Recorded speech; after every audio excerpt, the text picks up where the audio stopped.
Hello and welcome back to another episode of The Mortgage Musketeer, where today we're going to be talking about how to do a pay-for deletion.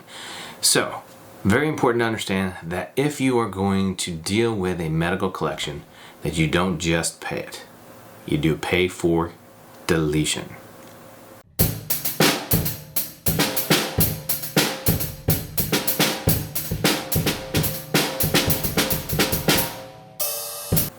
Okay, so what that means is you don't want to just pay the medical collection, because then they'll say thank you very much for the money.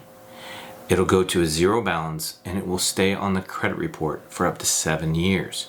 All right, what we want to do is ensure if we pay that collection, that will go away entirely.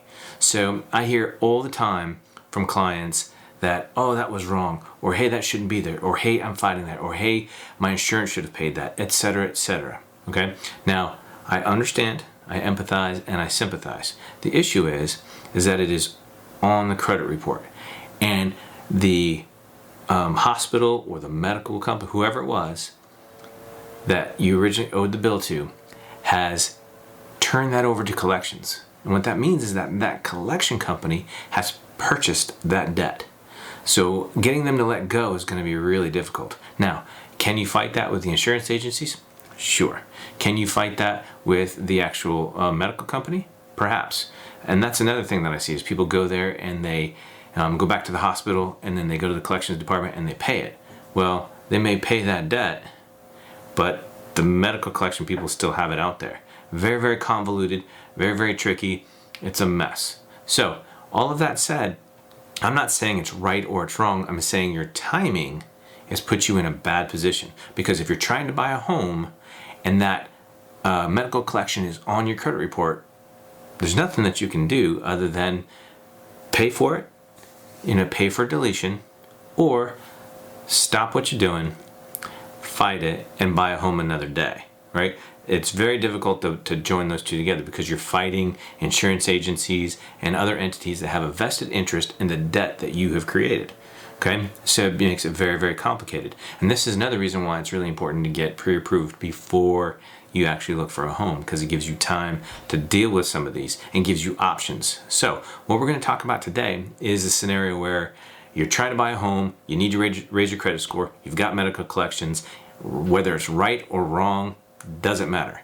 You need to get rid of the medical collection. And the easiest way to get rid of a medical collection is a pay for deletion. Now, all you have to do is call up the medical collection company and say, hi, if I pay this today, will you delete it from my credit report? The key word is deletion, delete, because we don't just want it to go to a zero balance. We want it to go away. We want it to come off. So the next time that credit company, that collection company reports to the credit bureaus, they're going to say, hey, it's satisfied, take it off of the report. And when they do that, it removes it entirely from the report, and then it is a non-issue and your score rises. Now, how much is it going to rise? Depends on how old it is, how big it is. There's a lot of factors that go into that. But the bottom line is it'll help clean up your credit. Okay? So keep that in mind. Pay for deletion. Never just pay it, because if you just pay it, they'll say thank you for the money, go to a zero balance, and there's something called a date of last activity. That date of last activity will then update for when you paid down the medical. Even if it's a zero balance, it now shows as a newer collection. It can actually have a negative impact on your credit score to begin with, even though you paid it to a zero balance. And now this goes a note to all other collections, is people think that they can pay their collection and it disappears. It does not. It goes to a zero balance and sits on your credit report for 7 years. Most other companies don't do a pay for deletion. Medical companies, and the main reason that they do so is because they know that they have zero leverage. And the reason they have zero leverage is because there's really no lending institution that really cares about medical collection. You could have a ton of medical collections and it just doesn't go into the factors of qualification. It does impact your credit score. So if you have a qualifying credit score, it doesn't really necessarily matter what you have for medical collections. Now, it matters to you and it matters to the collection agencies, but they understand that they really don't have any leverage to collect it. That's why if you agree to do a pay for deletion, most of the medical collection companies will agree to do so. All right, and when you ask them to do it, ask them to send you a letter for it. Say, hey, please send me a letter to that effect. Those are recorded lines. If they agree to do so, they'll send it to you. And then the other thing is, if they say they cannot do a pay for deletion, hang up. Call back.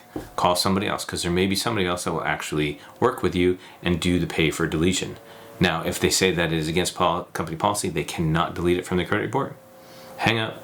Don't pay it. It won't do you any good. It already does damage. Paying it's not going to help you. Just let it go. All right. Hope this helps explain a pay for deletion. If you have any questions at all, leave the comments below, and I'm happy to help. Until next time, it's all for one and one for all.